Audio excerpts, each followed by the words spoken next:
Hello అండి అందరికీ welcome to my channel. మేమైతే ఈరోజు మార్నింగ్ టిఫిన్ కోసమని బాంబినో ఉప్మా అయితే చేసుకుంటున్నాం. ఇది చాలా సింపుల్ ప్రాసెస్లో వేసుకుంటాం అండ్ చాలా ఈజీ అండి. మీరు కూడా ఒకసారి ట్రై చేసి ఎలా వచ్చిందో నాకైతే కామెంట్ బాక్స్లో కామెంట్ చేసి చెప్పండి. ముందుగా స్టవ్ ఆన్ చేసి బాంబినోను ఆయిల్ వేయకుండా లైట్ బ్రౌన్ కలర్ వచ్చేంత వరకు వేయించుకోవాలి. తర్వాత ఒక బాండి తీసుకొని దాంట్లో 2 టేబుల్ స్పూన్ ఆయిల్ యాడ్ చేసుకోవాలి. ఆయిల్ బాగా హీట్ ఎక్కిన తర్వాత జీలకర్ర, పచ్చిమిర్చి, ఉల్లిగడ్డ, కరివేపాకు యాడ్ చేసుకొని బాగా కలపాలి.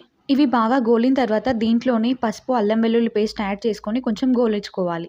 అలాగే కొంచెం సాల్ట్ కూడా యాడ్ చేసుకోవాలి. ఇవన్నీ బాగా గోలిన తర్వాత 1 గ్లాస్ బాంబినోకి 1 గ్లాస్ వాటర్ తీసుకోవాలి. లేదంటే మీరు 2 గ్లాస్ బాంబినో తీసుకుంటే 2 గ్లాసెస్ వాటర్ యాడ్ చేసుకోవాలి. ఈ క్వాంటిటీలో వాటర్ యాడ్ చేసుకోవడం వల్ల బాంబినో అనేది విడివిడిగా అవుతుంది. లేదంటే ఎక్కువ యాడ్ చేసుకోవడం వల్ల మెత్తగా అవుతుంది. వాటర్ బాగా మరిగిన తర్వాత ఫస్ట్ వేయించి పెట్టుకున్న బాంబినోని దీంట్లో యాడ్ చేసుకోవాలి.